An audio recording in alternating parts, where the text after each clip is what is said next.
Hello and welcome. आज की class में जो मेरा टॉपिक होगा वह है तंतु से वस्त्र तक। हम एक कपड़ा आप लोगों को दिखा रहे हैं। इसे आप भी कोई भी कपड़ा उठाइए, उसे देखने की कोशिश करिए कि ये कपड़ा किससे बना हुआ है। आप पाएंगे कि इसमें जो है पतले पतले धागे निकल रहे होंगे, मतलब ये पतले पतले धागों से मिलकर बने हैं। अब ये धागे अपने आप में इसको यदि उधेड़ने की कोशिश करेंगे तो इसके किनारे पर आपको रेसे दिखाई देंगे।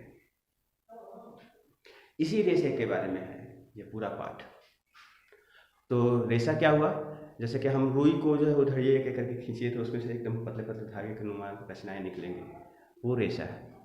या ये बाल, इसको भी हम रेशा कह सकते हैं। तो इन्हीं रेशे के बारे में हम बात करते हैं। तो रेशे कितने प्रकार के होते हैं? रेशे जो है दो प्रकार के होते हैं मुख्य रूप से। पौधों से प्राप्त होने वाला, सुनिए, पौधों से प्राप्त होने वाले रेशे को हम पादप रेशा बोलते हैं।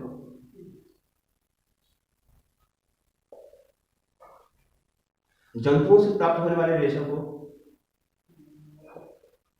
जानता रेशा। रेशा को अंग्रेजी में फाइबर बोला जाता है। तो ये हो जाएगा प्लांट फाइबर, और ये हो जाएगा एनिमल फाइबर। एक और कैटेगरी है, एक और समूह है, वह है मानव निर्मित या कृत्रिम। मनुष्य अपने आवश्यकता अनुसार पेट्रोलियम पदार्थों के जटिल रसायनों से जो है मनुष्य रेशे का निर्माण करता है कृत्रिम ढंग से। तो वो कहलाता है संश्लेषित रेशा। एक हो गया संश्लेषित रेशा, या इसमें सिंथेटिक फाइबर।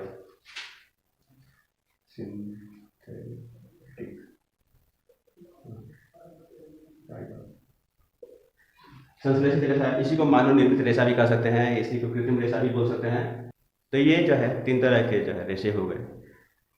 इस पाठ में आपको जो है मुख्य रूप से पादप रेशे के बारे में पूर्ण जानकारी दी गई है, काफ़ी कुछ मतलब विस्तृत जानकारी दी गई है। तो हम भी सिर्फ अपना फोकस इसी पर रखेंगे। तो देखिए, पादप रेशा, पादप रेशा कहाँ से प्राप्त होते हैं? इतना तो पक्का है, जैसे कि नाम पादप रेशा यानी पौधे से प्राप्त होने वाला रेशा। तो पौधे के किसी भी भाग, जैसे चाहे वो तना है, चाहे फल है, चाहे पत्ती है, चाहे बीज है, इनके किसी भी हिस्से से यदि हमें रेशा प्राप्त होता है तो वह कहलाएगा पादप रेशा। जैसे में देखिए, तना से जो हम रेशा प्राप्त करते हैं अक्सर जूट, जड़, फल से, फल में हम नारियल का,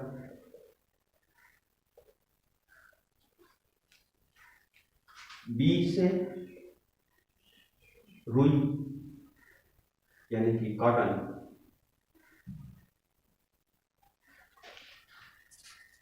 इसमें भी इस हम जो है जूट और रुई रेशे के बारे में विस्तृत अध्ययन करेंगे। तो कपास, ये जो पौधा है, ये काली मिट्टी पर उगता है। चूँकि काली मिट्टी है, पानी बहुत ज़्यादा आवश्यकता नहीं है, क्योंकि इस काली मिट्टी में पानी जो है ज़्यादा देर तक रह जाता है। तो सामान्य वर्षा की ही इसके लिए पर्याप्त है। तो जब ये पौधा बड़ा होता है तो आप दूसरे फोटो में देखिए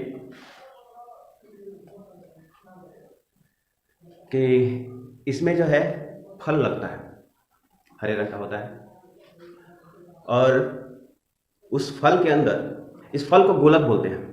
क्या बोलते हैं? गोलक। और उसके अंदर 3-4 बीज होते हैं। उस बीज के ऊपर रोएदार रचना होती है सफ़ेद रंग की, उसी को हम रुई बोलते हैं।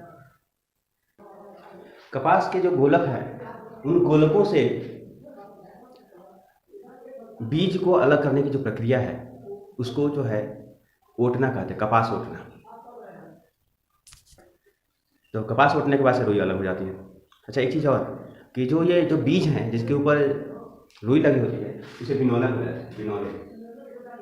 तो जो गोलक होता है कुछ इस तरह का होता है, जब ये फट जाता है तो इसमें रुई कुछ इस तरह से अलग होती है।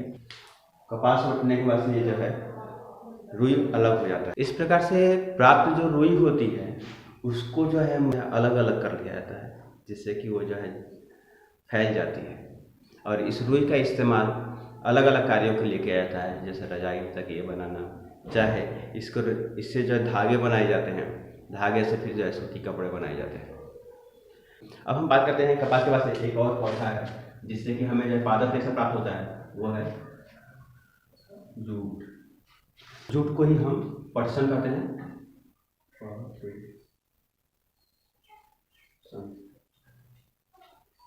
अब पटसन जो है क्या होता है, पटसन एक पौधा है जो बाहर से देखने पर, जहाँ तक मुझे याद है मैंने देखा है कि वह भिंडी के पौधे जैसा होता है, उसके फूल भी लगभग कुछ वैसे ही होते हैं।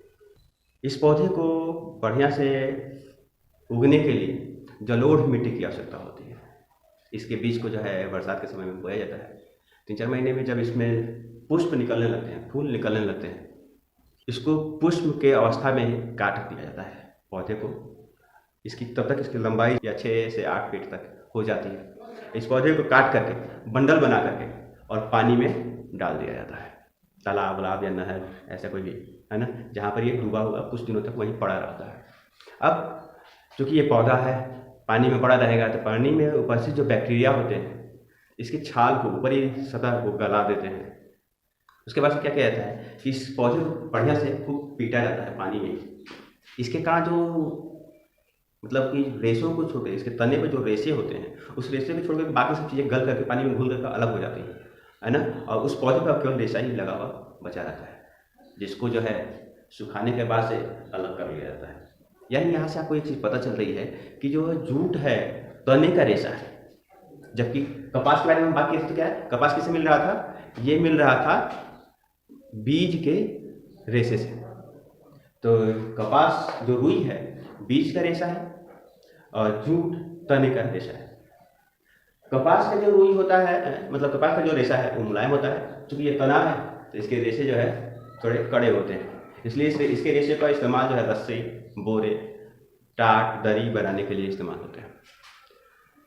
तो हाँ, ये जो हमने कहा कि इसके पौधे को जो पानी में डाल करके सड़ाया जाता है, तो इस प्रक्रिया को ग्रेटिंग कहते हैं। हमें जो तंतु तो मिल गए, पादप तंतु 2 जगह से, इससे जो है वस्त्र तक कैसे पहुंचा जाता है, तो इसकी कुछ प्रक्रियाएं हैं कि जो है सबसे पहले तंतु से बनाया जाता है धागा। धागा से बनाया जाता है और कपड़ा से वस्त्र। तो तंतु से धागा जो बनाने की जो प्रक्रिया है, इसको हम हाथ से, तकली से या चरखे से करते हैं। अब धागा से जो है कपड़ा जो है 2 तरह से बनाए जा सकते हैं। एक तो यह है कि कई धागे लें और उसके बाद से इस ऊपर नीचे कर लें, इसके ऊपर से नीचे, ऊपर से चला गया, तो ये हो गया बुनाई। हम इसके लिए क्या शब्द इस्तेमाल करते हैं, बुनाई। ध्यान रखिएगा, यह है बुनाई। और आपने देखा होगा गर्मी जाड़े के दिनों में अक्सर महिलाएं अपने बच्चों के लिए या किसी के लिए जो अपने प्रिय होते हैं उनके लिए ऊन खरीदती हैं, वूल, और उसका गोला बना लेती हैं और इसमें से एक धागे का इस्तेमाल करके पूरा स्वेटर बनाया जाता है। एक लंबा धागा होगा और उसका इस्तेमाल करके पूरा स्वेटर बनाया जाता है। तो एक धागे का ही इस्तेमाल करके वस्त्र का निर्माण करना बंधाई कहलाता है। तो बुनाई और बंधाई के कारण धागे से कपड़ा बनता है और कपड़े से वस्त्र बनता है। हाँ, एक गुजारिश, मेरे इस चैनल को लाइक और शेयर जरूर करें। जो भी आपको अच्छा लगता है दूसरे को दिखाइए, नहीं कहिए कि इसका लिंक शेयर कर दीजिए, कहिए कि भैया देख लो। बहुत बहुत धन्यवाद।